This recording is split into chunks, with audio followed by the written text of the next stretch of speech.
Hello and welcome to this Tuesday's training on pesticides and the EWG's Clean 15 and Dirty Dozen. My name is Ashley Anderson, registered dietitian, personal trainer, and owner of Move Fully Nourished. The EWG stands for the Environmental Working Group. The EWG is a non-for-profit group that specializes in research and advocacy in the areas of agriculture, subsidies, toxic chemicals, drinking water, pollutants, and corporate accountability. Each year, the EWG puts out a list of the Clean 15 and Dirty Dozen. This is a list to help expose and bring awareness to the produce that has the highest level of pesticide residue and the produce that has the lowest. In short, really, which produce to make sure to purchase organically for the safety of you and your family, and which 15 you can save a little bit of money on and purchase conventionally. But first, before I talk a little about the types of produce, I want to discuss really the health benefits of reducing dietary pesticide exposure, because it's really important. So organic standards prohibit the use of synthetic pesticides, among other things, but eating organic food reduces pesticide exposure and is linked to a variety of health benefits. According to an article published this year in 2021, the peer-reviewed journal, it's called The Nutrients, that's the journal title.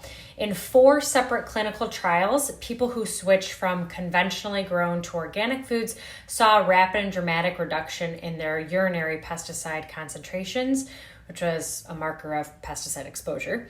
And then additional studies linked higher consumption of organic foods to lower urinary pesticide levels, improved fertility and birth outcomes, reduced incidence of non-Hodgkin's lymphoma, lower BMI, and reduced risk of type 2 diabetes. So a couple benefits and things to think about here. Harvard researchers also found that people who ate greater quantities of crops high in pesticides had higher levels of urinary pesticides, so makes sense, but also lower fertility rates. In 2012, so a little bit ago, the American Academy of Pediatrics issued an important report that said children have unique susceptibilities to pesticide residues and the potential toxicity. The Academy cited research that linked pesticide exposures in early life to pediatric cancers, decreased cognitive function, behavioral problems, and it advised its members to really urge parents to consult with reliable resources that provide information on the relative pesticide content of different fruits and vegetables. So really the EWG. A key resource it cited was the EWG, and this is a shopper's guide to pesticides in produce. In an EWG investigation they published last year found that for most pesticides, there's not additional restrictions to safeguard for children's health. And there was a landmark 1996 Food Quality Protection Act required that the EPA, the Environmental Protection Agency, to help protect children's health by applying an extra margin of safety to legal limits of pesticides in foods. The EWG found, though, that this tenfold margin of safety was not included in the EPA's allowable limits for almost 90% of the most common pesticides. So they're still at risk. There's a pesticide called imazolol. It's a fungicide that can change hormone levels and is classified by the EPA as a likely human carcinogen.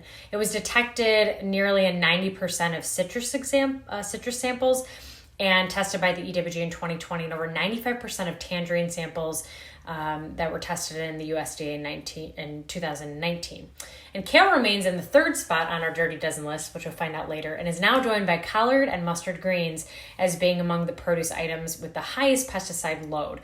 So after being tested for the first time since 2012 and 2011, bell peppers and hot peppers are also included in this year's list for 2021 as the 10th spot. In USDA's most recent tests, the pesticides that most frequently were detected on collard and mustard greens, as also the case with kale, is called DCPA, and it's sold under the brand name Dacthal. The EPA classifies DCPA as a human carcinogen, and in 2009, the European Union banned it. There's so many things that in Europe they ban that they don't ban initially here. So it's important for us to start looking at what other places are are doing. And as they've done in past years, peppers still contain concerning levels of organophosphate and insecticides that can harm children's developing brains, are banned from the use on some crops in the United States, and are banned entirely in Europe again. In 2017, under the Trump administration, the EPA rejected a proposed organophosphate ban, allowing it to remain on the market and in foods. This is not a political post, but something that we need to be aware of. So whether organic or conventionally grown, fruits and vegetables are still critical components of a healthy diet. However, many crops contain potentially harmful pesticides, as we've been talking about, and even after washing, peeling, or scrubbing, which the USDA always does before testing each item. So they peel, wash, and scrub. Since pesticide contamination varies by crop, it's important to understand which items are most or least contaminated, and additionally, fresh items that are most contaminated, such as spinach, strawberries, and other dirty dozen fruits, which we'll go over later, and vegetables still have high levels of pesticides in their frozen forms, so something to consider too. Also important to note that the USDA does not test for all pesticides used in crop production. High levels of glyphosate, for example, can be found in several grains and beans, such as oats and chickpeas, and due to its increasing use as a pre-harvest drying agent. Most notably, the USDA collected hundreds of samples of oats and chickpeas in 2019, and glyphosate, or also known as Roundup, the most heavily used pesticide in the US, is known to be used on these crops. But the USDA has not analyzed them all for glyphosate. So let's get to the EWG's 2021 list for the Clean 15 and the Dirty Dozen. This year on the list of the Dirty Dozen, the produce that has the highest pesticide residues and the ones that I would recommend purchasing organically are, number 1, spinach. Okay, number 2, strawberries. Number 3, kale, collard, and mustard greens. Number 4, nectarines. 5, apples. Grapes, cherries, peaches, pears, bell peppers and hot peppers, celery, tomatoes, and that's 12. 12. Those are the Dirty Dozen. And then the EWG goes on to evaluate over 46 other items. So if you want to see a complete list, you can visit their website. But these are the Dirty Dozen foods that were contaminated with more pesticides than other crops, according to the analysis of the USDA data. The rankings are based not only on the percentage of samples with pesticides, but also on the number and amount of pesticides on all samples and on individual samples. Okay, here were some of the key findings that the EWG put out. More than 90% of samples of strawberries, apples, cherries, and spinach, nectarines, and leafy greens tested positive for residues of 2 or more pesticides. The second one is a single sample of kale, collard, and mustard greens had up to 20 different pesticides. And on average, spinach samples had 1.8, almost 2 times as much pesticide residue by weight as any other crop tested. Hot peppers and bell peppers had the most pesticides detected, and 115 pesticides in total, and 21 more pesticides than the crops with the second highest amount, which was kale, collard, and mustard greens. Okay, now let's talk about the produce on the Clean 15 list.